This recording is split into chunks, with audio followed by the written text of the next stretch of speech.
और उसके पास इतना धन दौलत था ना कि वो ईश्वर को चैलेंज करने लगा था। ईश्वर मतलब कौन, जो अपना स्वर्ग खुद बनाएंगे। इसने पिरामिड बनवाया था, जो मिस्र का पिरामिड आज भी है।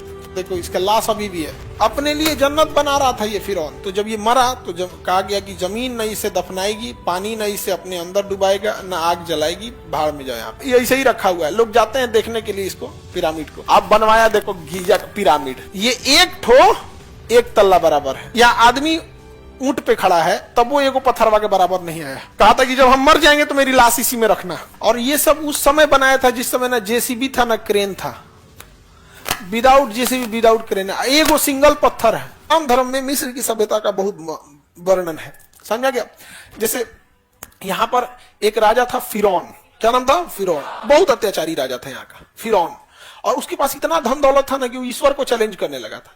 ईश्वर मतलब कौन, जो अपना स्वर्ग खुद बनाएंगे। तो फिरौन अपना स्वर्ग खुद बना रहा था, इतना ज्यादा था। इसने पिरामिड बनवाया था, जो मिस्र का पिरामिड आज भी है।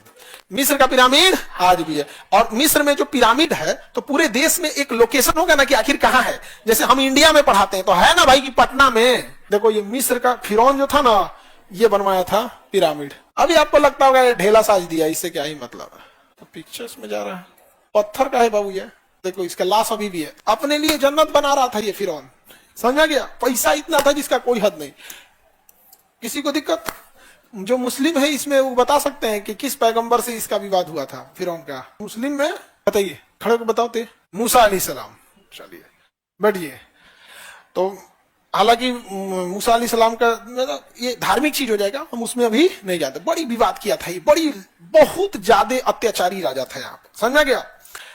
इतना अत्याचारी था जिसका कोई हद नहीं यहाँ पे। इसको तो ये अपने लिए जन्नत बनवा रहा था। पैसा कितना था, कहा कि स्वर्ग में हम ऊपर वाले से स्वर्ग क्यों मांगेंगे, अपना स्वर्ग खुद बनाएंगे हम, समझा गया कि नहीं। तो वो धार्मिक चीज अलग है, उसमें हम ज्यादा नहीं जाएंगे। ऐसा इस्लाम धर्म में बोला गया कि इसको बद्दुआ दिया गया कि तुम इतना बदतमीजी किया है। तो जब ये मरा तो जब कहा गया कि जमीन न इसे दफनाएगी, पानी न इसे अपने अंदर डुबाएगा, न आग जलाएगी, भाड़ में जाए। यहाँ पे इसको दफनाया गया ऐसे धार्मिक परंपरा के हिसाब से, जो दोनों हिस्सा हम बताएंगे, ऐतिहासिक भी बताएंगे, धार्मिक भी। इसे दफनाया गया, मिट्टी फेंक दी बाहर।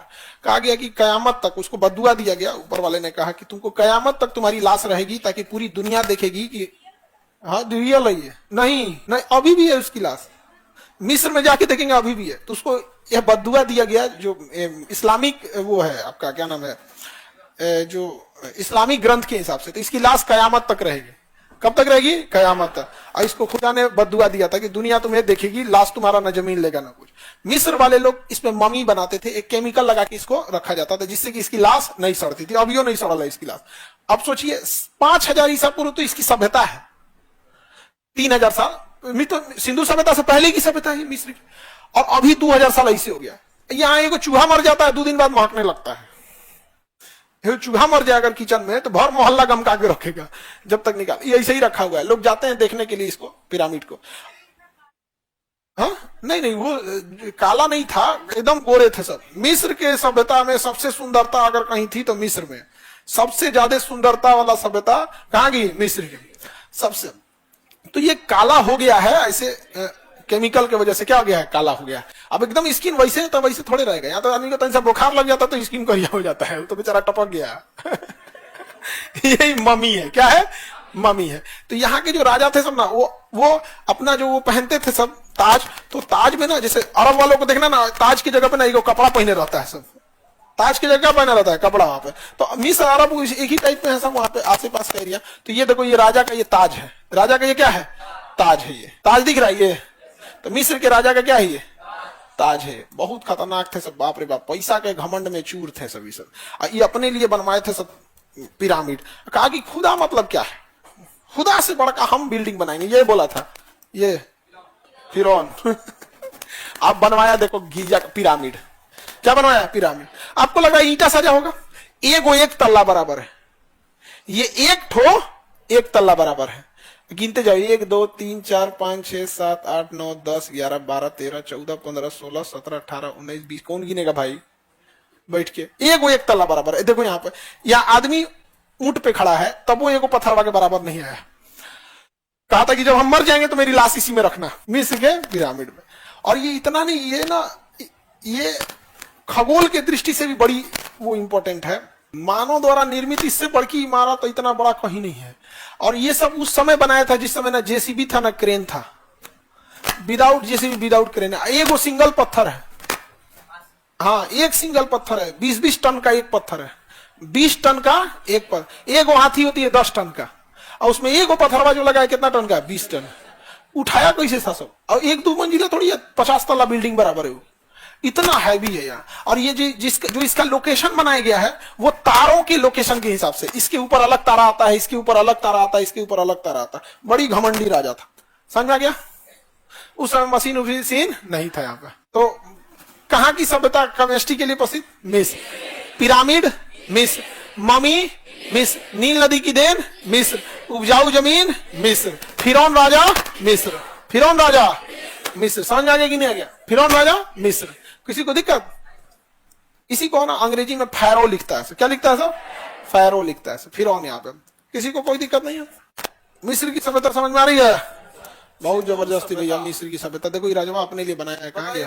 कौन किस नदी किनारे था? ये क्या है? डबल आवाज आने लगता है जी, वो आवाज दोबारा रिपीट कर जाता है। देखिए हाई तो टूट गया, ये क्या हो गया? टूट गया, जबकि ये राजा अपने लिए बनाया था। दिख रहा है? ये राजा का क्या था? ड्रेस। इतना बड़ा था यहाँ पे, इतना बड़ी अभी बिल्डिंग बिहार में नहीं है जितना बड़ा ही टूट गया था। इसका तो बातें छोड़ दो, इस पे चढ़ना मना है, अब नहीं चढ़ सकते हैं कोई। ये सब बहुत बड़ा हो गया। मिस्र का पिरामिड बहुत ज्यादा डेवलप था। आगे बढ़े। रानी सब की कौन जान रहा है? रानी जी, रानी सबके पास जादू उदू का गुण बड़ी ज्यादा था। जादू उदू जानता था सही से, पता नहीं कौन चीज जानता था, फिरौन वगैरह। ऐसे देखो ना, यहाँ लोग घोड़े पे बैठे हैं, पूरी बिल्डिंग देखो, इसको देखो कितना छोटा है। सोचो जिस समय ना जेसीबी था, क्रेन नहीं था, ट्रैक्टर ट्रक, कोई मशीन उसी नहीं था, बनाया था फिरौन। इसीलिए ना क्या घमंड हो गया था, ईश्वर को चैलेंज कर दिया था, खुदा उदा हम नहीं मानते, इसे बोल रहा था, हम नहीं मानते, हम अपना जन्नत खुदे बनाएंगे। नील नदी की देन। हालांकि जब इस पे बहुत चीजें थी इस समय प्राचीन सभ्यता में, तो मिस्र की सभ्यता जो है ना, इसका ज्यादातर आपको ना इस्लामिक धर्म ग्रंथों में मिलेगा। इस्लामिक धर्म ग्रंथों में तो एक नूह अलैहिस्सलाम थे, पैगंबर नूह अलैहिस्सलाम, उनको नील नदी में बाढ़ आ गया था, उनके बददुआ से नील नदी में पूरा बाढ़ आ गया था। इस सभ्यता क्या हो गई? खत्म हो गई, पूरा का पूरा सभ्यता खत्म हो गई। नील नदी की देन क्या जाता। तो इस सभ्यता की ज्यादा जानकारी किसमें है? इस्लामिक धर्म ग्रंथों में। इस धार्मिक ग्रंथों में जाके देखिएगा ना, तो धर्म ग्रंथों में लोग मतलब ये नहीं समझते हैं कि हम एक हिस्ट्री के टीचर हैं, उनको लगेगा कि नहीं जैसे धार्मिक टीचर होते हैं वैसे आप बताइए। तो क्या जरूरत है भाई धार्मिक चीजों में जाने का? बाकी जो मुस्लिम लोग हैं पढ़े ही होंगे, और जो मुस्लिम नहीं है उनको बस इतने से मतलब है। पिरामिड कहाँ है? गीजा में। बनवाया कौन? फिरौन। नील नदी की देन मिस्र। केमिस्ट्री की खोज मिस्र। उपजाऊ जमीन मिस्र। हो गया काम खत्म।